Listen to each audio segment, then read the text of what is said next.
pencobaan, saudara. Melalui media, sosial media, melalui YouTube, bukan semua mengajar yang baik, kan? Mengajar yang kotor, mengajar yang najis, dan sebagainya, semua ada. Ini saudara dan saya harus berhati-hati. Harus ada pendirian yang teguh, memilih hidup yang kudus di hadapan Tuhan. Jangan disebut seperti anjing-anjing, pekerja-pekerja yang jahat. Hati-hati, ada penyunat yang palsu. Di mana Paulus pergi, ada saja ini kumpulan orang Yahudi.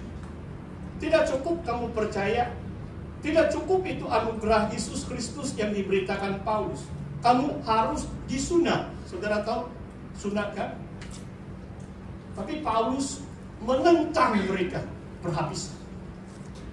Seperti firman Tuhan mengatakan, kebenaran yang Allah anugerahkan kepada kita bukan berdasarkan mentaati hukum Taurat, termasuk disunat, tetapi berdasarkan kepercayaan. By faith. We are saved by the grace of God by faith. Itu diantara doktrin utama orang percaya. Bukan kita mentaati hukum-hukum, tetapi karena anugerah Allah yang besar di dalam Kristus, Dia memberikan, He give us the righteousness yang Yesus sebenarnya. Segala sesuatu yang Tuhan lakukan adalah, maklamatnya adalah menganugerahkan kepada kita kebenarannya melalui kematiannya di atas kayu salib, melalui kebangkitannya. Itu membenarkan kita di hadapan Tuhan. Luar biasa. Tidak perlu ada pengajar-pengajar palsu seperti penyunat yang palsu ini. Saudara, saya mau skip sedikit sebab teks emas saya mau dekat ujung. Paulus menceritakan latar belakangnya. Disunat hari ke-8. Kenapa Paulus bangga dengan ayat 5 dan ayat yang ke-6? Hidupnya yang lama, dia katakan, bersunat hari ke-8 maksudnya keluarganya adalah orang Yahudi yang taat kepada hukum. Paulus adalah orang Farisi. Kadang-kadang kita banggakan keluarga, hebat, kan?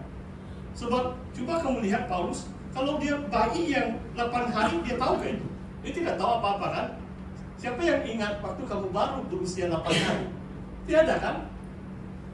Kebanggaan Paulus adalah karena keluarganya membawa dia disunat pada hari yang ke-8 menurut hukum Taurat. Dia orang Yahudi yang tulen. Keluarganya pun orang Yahudi yang tulen. Dari bangsa Israel, bangsa pilihan Tuhan. Kata Paulus, dari suku Benyamin. Kenapa suku Benyamin harus dibanggakan? Dia anak bungsu kepada Yakub. Bila Yusuf dijual, Yakub pikir anak kesayangan tidak mati. Tuhan beri dia Benyamin. Dan saudara tahu dari mana suku asal raja pertama Israel? Raja Saul itu dari suku Benyamin. Saudara tahu Bait Suci Bukit Sion terletak di daerah mana? Daerah suku Benyamin, dikeliling oleh suku Yahuda. Luar biasa. I am from the tribe of Benjamin. Bagi saudara dan saudari yang tangan kidal, kita ini bukan orang Yahudi lah. Pastor joking sedikit, sebab kebanyakan orang Benjamin itu tangan kidal. Jadi banggalah kamu kalau tangan kiri. Haleluya, luar biasa. Tapi saudara dan saya rasa di Sabah tiada orang Yahudi, ya. Nah, supaya kamu paham, jangan nanti kamu keluar sana, saya suku Benyamin sebab saya kiri. Salah itu. Tapi kita harus bangga. Suku Benyamin yang kidal, mereka sangat luar biasa dipakai Tuhan.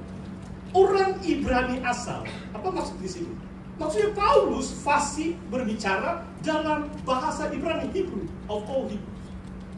Bila perlu dia khotbah bahasa Ibrani, bila perlu dia khotbah bahasa Yunani, itu bahasa ibundanya.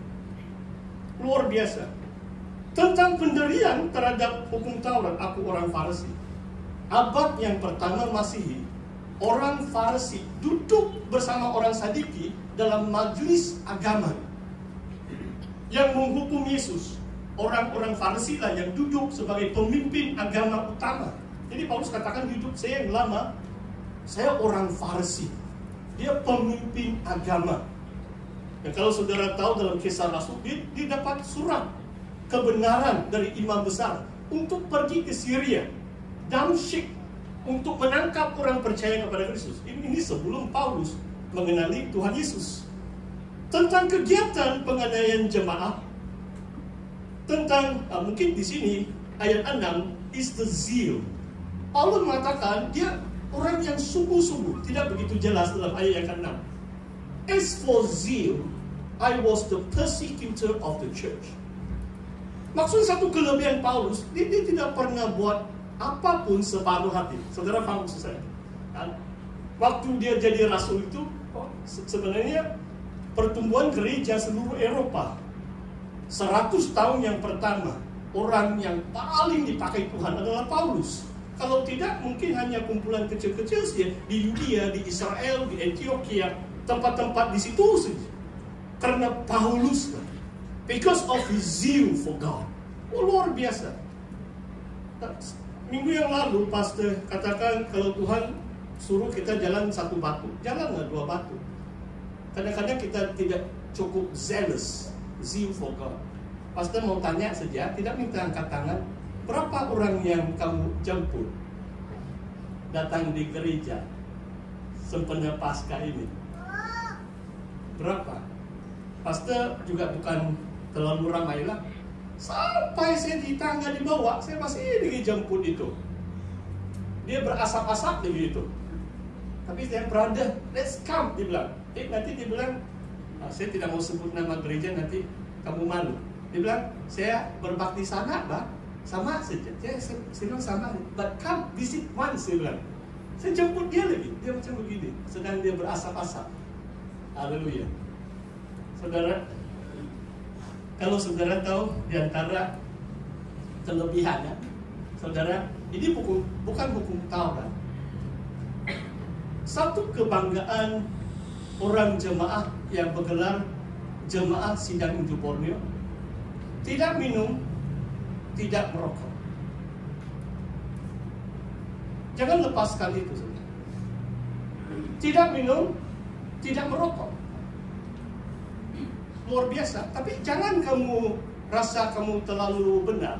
Jemput orang yang masih berasap-asap, supaya mereka mengenal kuasa kebangkitan itu. Kalau yang bermabuk-mabukan, mereka berhenti mabuk.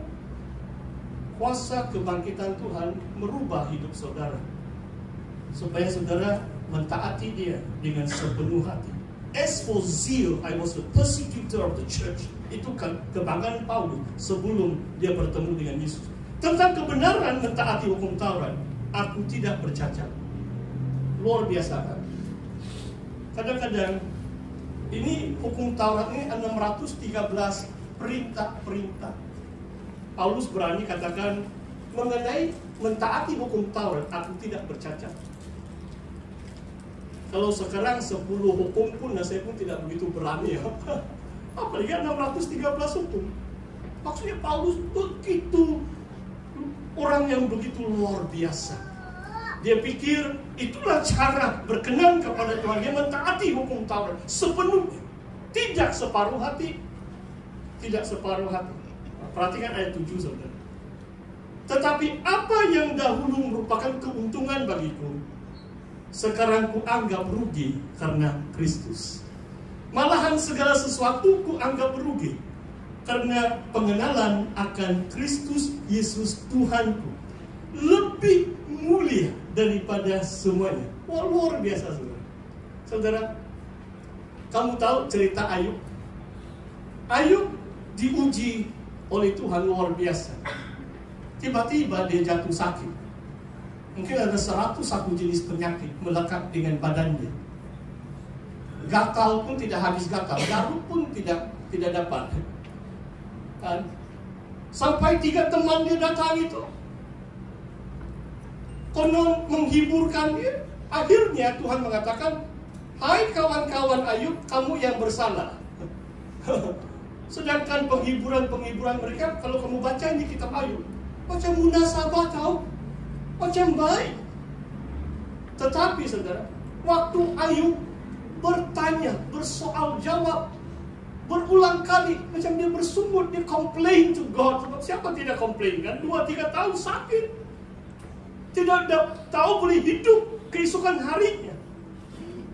Tapi Tuhan yang katakan, di mana kamu?